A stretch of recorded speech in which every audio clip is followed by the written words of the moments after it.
इस लड़की के दो दो पति थे। बुलबुल रोज रोज के झगड़ों से पूरी तरह तंग आ चुकी थी। एक दिन गुस्से में आकर बुलबुल ने दोनों पतियों से साफ कह दिया, सुन लो तुम दोनों, जो मेरे लिए नागलोक से नागमणि लाएगा मैं उसी के साथ जिंदगी बिताऊंगी। अब बात इज्जत पर आ गई। पहला पति पर्पल शर्ट पहने सफेद कबूतर पर सवार होकर सीधा निकल पड़ा नागलोक की ओर।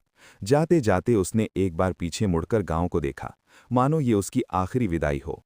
इधर गांव में बुलबुल और उसका दूसरा पति ठहाके मार मार कर हंस रहे थे। अब गया ये, आज तो बच के नहीं आएगा। गांव के कुछ लोग भी आपस में फुसफुसा रहे थे कि जो नागलोक गया वो कभी वापस नहीं आया। उधर वो आदमी नागलोक पहुंच चुका था। चारों तरफ बस नाग ही नाग, नागिन ही नागिन। बीच में चमक रही थी नागमणि और उसकी रखवाली कर रहा था एक भयानक हरा नाग। चारों तरफ सन्नाटा था।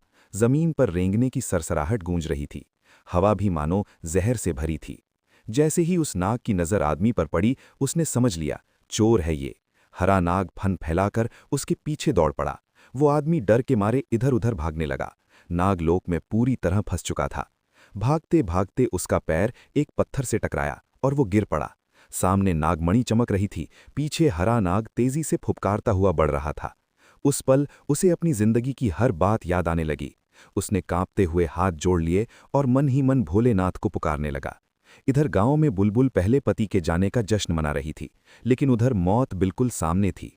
आसमान में अचानक बादल गरजने लगे, बिजली चमकने लगी, नागलोक की जमीन कांप उठी।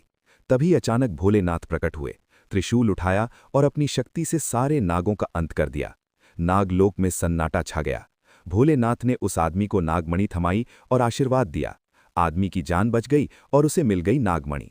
गांव में अब सबकी सांसें थमने वाली थीं, क्योंकि जिसे सब मरा समझ चुके थे वो नागमणि लेकर लौटने वाला था। भोलेनाथ के लिए एक लाइक कर दीजिए दोस्तों। हर हर महादेव।